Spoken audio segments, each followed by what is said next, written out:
How did Adolf Hitler, a tyrant who orchestrated one of the largest genocides in human history, rise to power in a democratic country? The story begins at the end of World War I. With the successful Allied advance in 1918, Germany realized the war was unwinnable and signed an armistice ending the fighting. As its imperial government collapsed, civil unrest and worker strikes spread across the nation. Fearing a communist revolution, major parties joined to suppress the uprisings, establishing the parliamentary Weimar Republic. One of the new government's first tasks was implementing the peace treaty imposed by the Allies. In addition to losing over a tenth of its territory and dismantling its army, Germany had to accept full responsibility for the war and pay reparations, debilitating its already weakened economy. All this was seen as a humiliation by many nationalists and veterans. They wrongly believed the war could have been won if the army hadn't been betrayed by politicians and protesters. For Hitler, these views became obsession, and his bigotry and paranoid delusions led him to pin the blame on Jews. His words found resonance in a society with many anti-Semitic people. By this time, hundreds of thousands of Jews had integrated into German society, but many Germans continued to perceive them as outsiders. After World War I, Jewish success led to ungrounded accusations of subversion and war profiteering.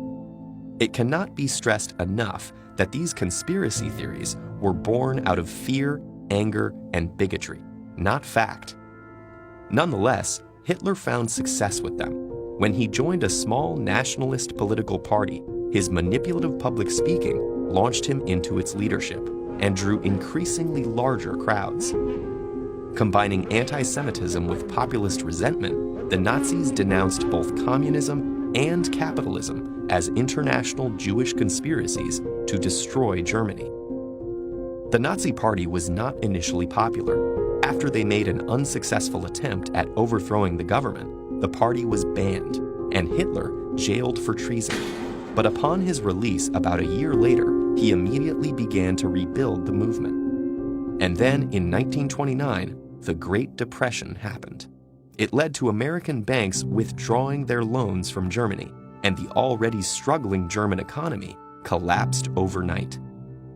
Hitler took advantage of the people's anger, offering them convenient scapegoats and a promise to restore Germany's former greatness. Mainstream parties proved unable to handle the crisis, while left-wing opposition was too fragmented by internal squabbles.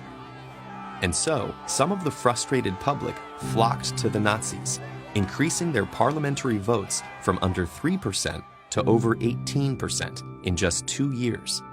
In 1932, Hitler ran for president, losing the election to decorated war hero General von Hindenburg. But with 36% of the vote, Hitler had demonstrated the extent of his support. The following year, advisors and business leaders convinced Hindenburg to appoint Hitler as chancellor, hoping to channel his popularity for their own goals. Though the chancellor was only the administrative head of parliament, Hitler steadily expanded the power of his position. While his supporters formed paramilitary groups and fought protesters in the streets, Hitler raised fears of a communist uprising and argued that only he could restore law and order. Then, in 1933, a young worker was convicted of setting fire to the Parliament building. Hitler used the event to convince the government to grant him emergency powers. Within a matter of months, freedom of the press was abolished, other parties were disbanded, and anti-Jewish laws were passed. Many of Hitler's early radical supporters were arrested and executed along with potential rivals.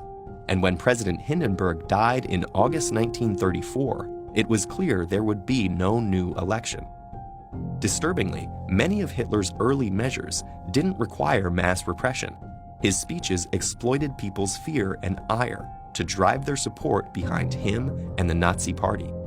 Meanwhile, businessmen and intellectuals wanting to be on the right side of public opinion endorsed Hitler. They assured themselves and each other that his more extreme rhetoric was only for show. Decades later, Hitler's rise remains a warning of how fragile democratic institutions can be in the face of angry crowds and a leader willing to feed their anger and exploit their fears.